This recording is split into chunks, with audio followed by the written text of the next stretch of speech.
The Plain of Gaugamela, October 1, 331 BC. The air is a living thing, thick with dust and the iron scent of sweat from 250,000 men. It tastes like grit and fear. The ground shudders, not from an earthquake, but from the stamp of 1,000,000 hooves and the tramp of sandals on baked earth. A low, guttural roar rolls across the plain, a sound so vast it feels like the planet itself is groaning. Banners, miles of them, snap in the hot wind, purple and gold for the great king of Persia, the stark blue and white starburst for the upstart Macedonians. An officer screams an order, his voice swallowed by the thunder of drums. A cavalry horse, eyes wide with terror, rears and whinnies, its rider fighting to control the beast. This isn't a battle, it's a collision of worlds. Hello, my friends. Welcome to the Cosmic Conquerors channel.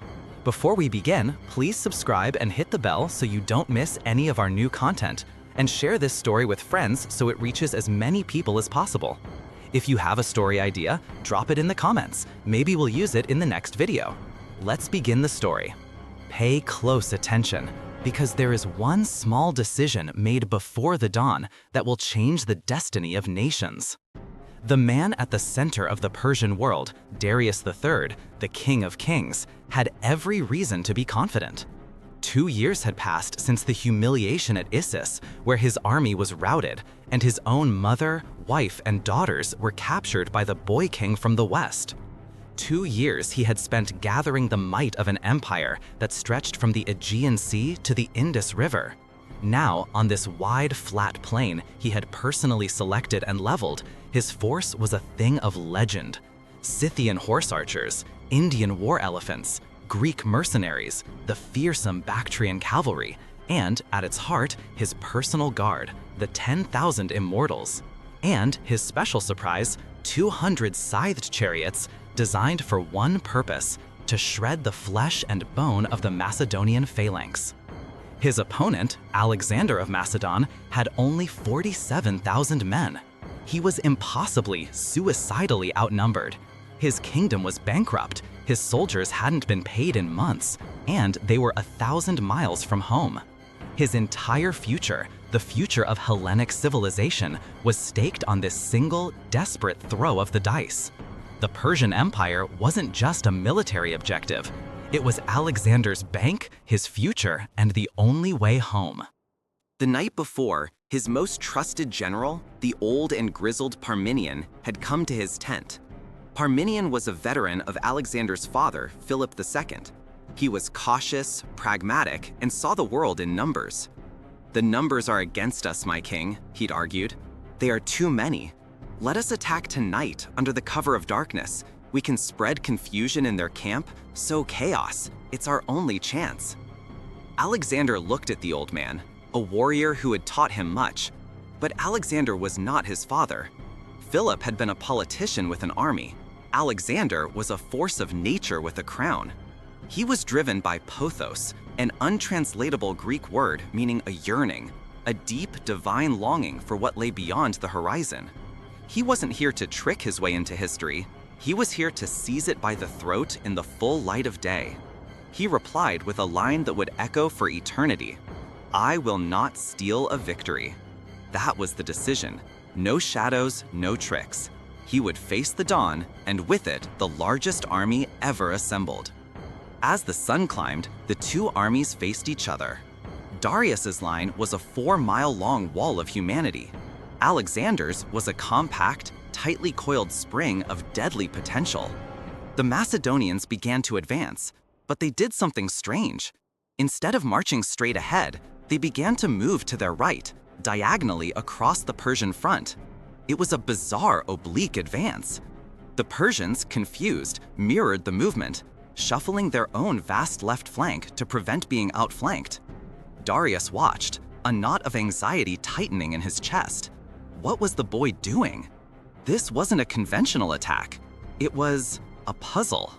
What would you have done as Darius? Would you have charged immediately or tried to figure out his game? Drop your strategy in the comments. Alexander was baiting a trap.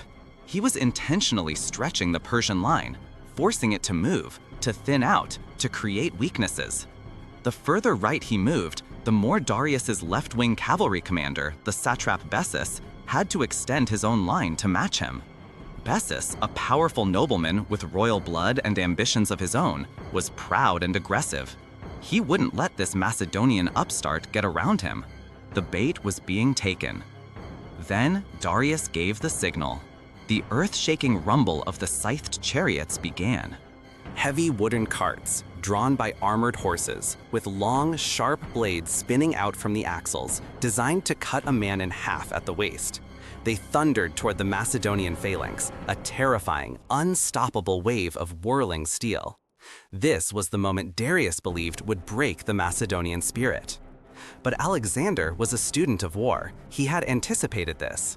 At the last possible second, his frontline commanders screamed an order. The phalanx, that impenetrable wall of spears, did the unthinkable. It opened. The infantry created channels, corridors of death. As the chariots hurtled into these gaps, their momentum now useless, they were met by javelin men, the Agrianians, who had been hiding behind the main line. They hurled javelins at the horses and speared the drivers. The terrifying charge dissolved into a chaotic, bloody mess of screaming men and dying animals. The first of Darius's gambits had failed.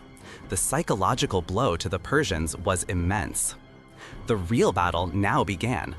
On the Persian left, Bessus, seeing Alexander's cavalry wing extending ever further, finally lost his patience.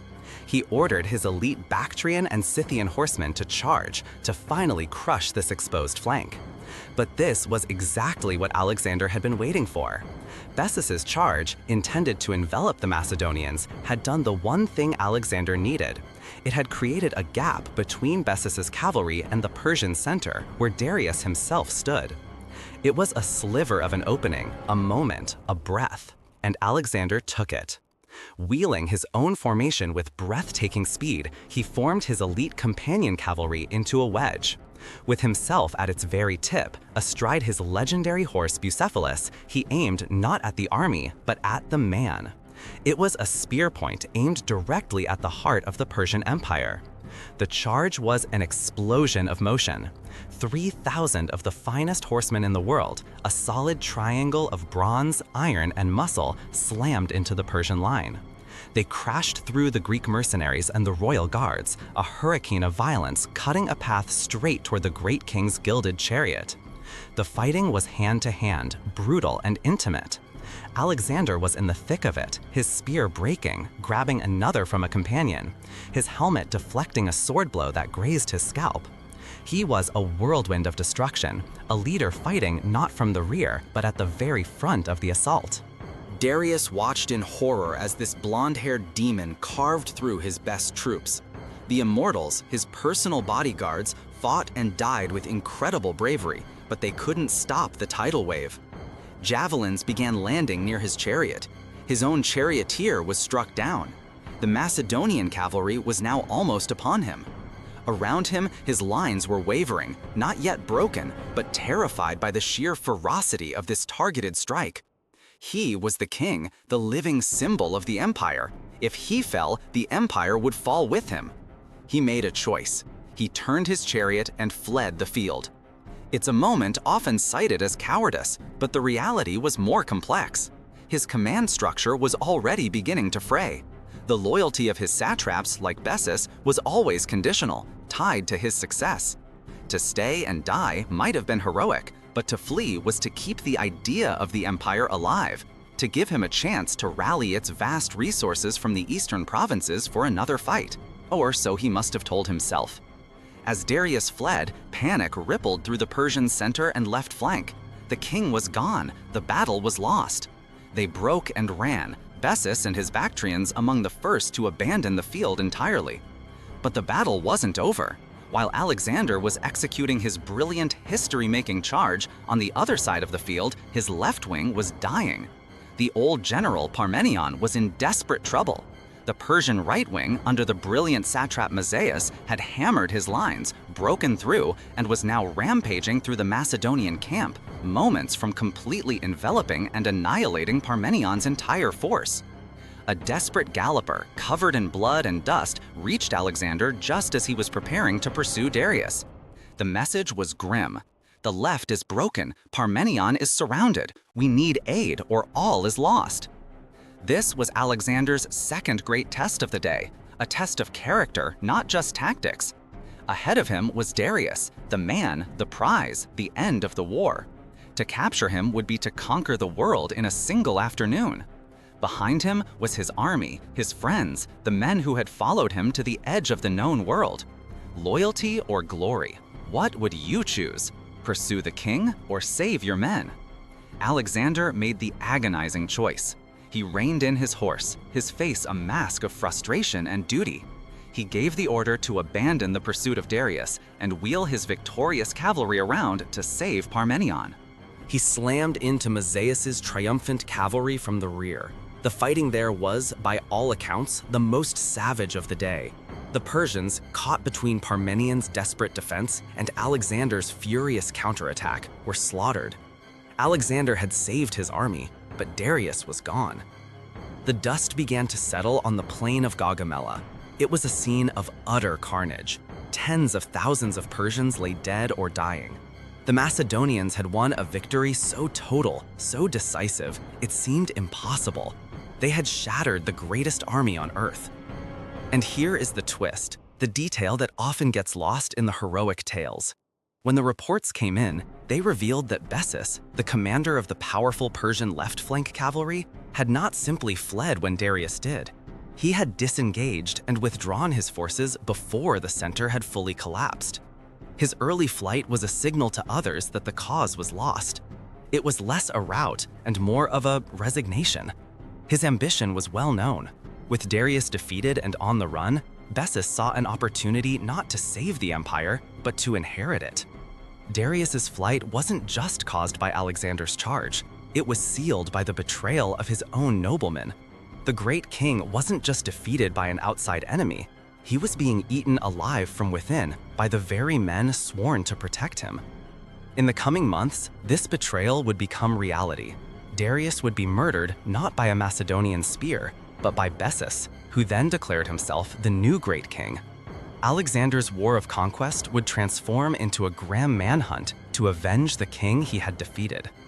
Standing on the captured command chariot of Darius, surveying the field of his masterpiece, Alexander was now the undisputed master of Persia. He had the wealth, the power, the glory he had always craved, but the victory felt incomplete. He had won the battle, but the man he had set out to defeat had been stolen from him by a traitor. He would later say, looking out over the endless horizon of his new, impossibly vast empire, "There is nothing impossible to him who will try." Yet, on the plains of Gaugamela, it was not just one man's will that conquered the world, but another's failure to command the loyalty of his own. The price of an empire, he was learning, was paid not just in blood, but in trust. A scout rode up to the command post, his face grim. He pointed to the distant east, where the dust of the fleeing Persians was still settling. A single banner had been spotted, briefly, before disappearing over the ridgeline. The banner of Bessus, the satrap of Bactria. The war for the throne was over, but the war for the empire had just begun. So who do you think was the true victor at Gaugamela? Alexander, who won the battle but lost his ultimate prize? Or Bessus, who lost the battle but positioned himself to become a king? If you were on Alexander's council, would you have advised him to pursue Darius or to hunt down the traitor Bessus first? And with that, we've reached the end of the story. But stories don't end here.